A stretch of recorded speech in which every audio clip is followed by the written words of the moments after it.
Ao responder ouvinte bolsonarista chapéu de alumínio, Ava Santiago lava nossa alma e faz a melhor análise que já vi sobre o interrogatório dos golpistas do 8 de janeiro. Vale a pena ver até o final. O que a gente viu ontem é uma cena histórica, divisora de águas, do reestabelecimento da envergadura de uma democracia em um país do tamanho do Brasil e da importância do Brasil para o mundo. Foi a primeira vez, repito, a primeira vez nos nossos mais de 500 anos de demarcação, de colonização para cá, que nós vimos generais sentados no banco dos réus para serem julgados por civis. Isso é gigantesco. Essa é a porta de entrada para que a gente recupere os nossos pilares institucionais e para que a gente tenha fôlego de não estar sempre às voltas de uma ameaça de golpe. A gente usa essa expressão, né? A democracia brasileira é muito jovem, e é mesmo, porque os jovens que estavam nos quartéis durante a ditadura se tornaram generais que agora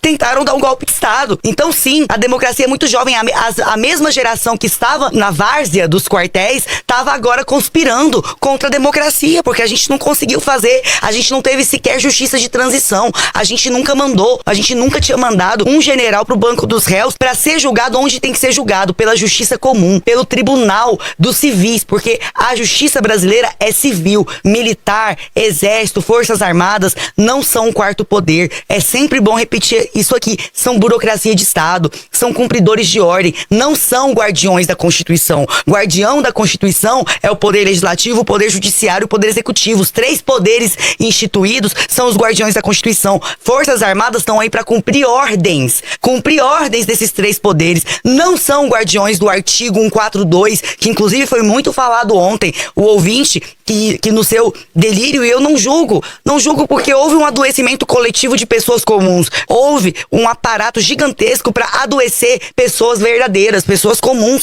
que começaram a receber de maneira tão intensa, serem bombardeados por tantas teorias da conspiração, por tantas mentiras, que acabaram acreditando nisso. Mas quando o ouvinte diz que o depoimento do Mauro Cid inocentou o Bolsonaro, foi o contrário. Ele em vários momentos citou o artigo 142, que eles falavam nas reuniões, nas conversinhas, que seria usado pelas Forças Armadas para garantia da lei e da ordem. Artigo 142 tem que ser, assim como todos os outros, tem que ser julgado e exercido pelos poderes constituídos. E eu vou dizer uma coisa para vocês: Forças Armadas não são um poder constituído. Aqueles que ainda insistem em espernear sobre esse momento histórico glorioso para o Brasil, que são militares no banco dos réus sendo julgados por civis, dizem: mas a vítima, no caso o Alexandre de Moraes, a vítima é o juiz. Isso é uma bagunça, isso não deveria acontecer em lugar nenhum. Deixa eu te falar uma coisa: qualquer juiz que julgasse o caso seria a vítima, porque a vítima é o Estado brasileiro, a vítima é o poder judiciário, a vítima é o povo brasileiro,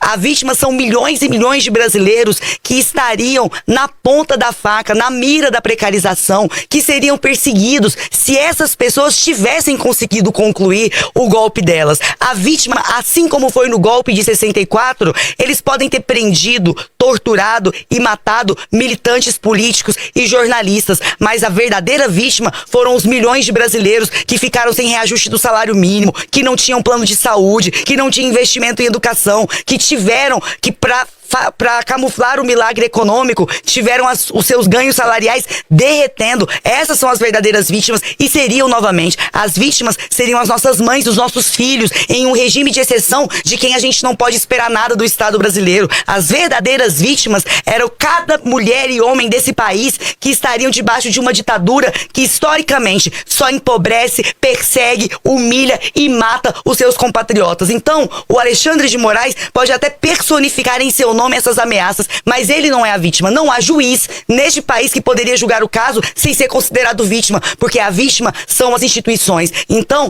isso já foi decidido pela primeira turma. Eles já entenderam que o Alexandre de Moraes não estava impedido de ser o relator do caso, e não adianta espernear, porque qualquer juiz ou ministro comprometido com a democracia, sentado naquela cadeira, estaria no lugar de vítima. Eu, sentada naquela cadeira, seria vítima. Você seria vítima, porque eles estavam atentando contra nós, contra o Brasil, contra a democracia e a dignidade dos brasileiros.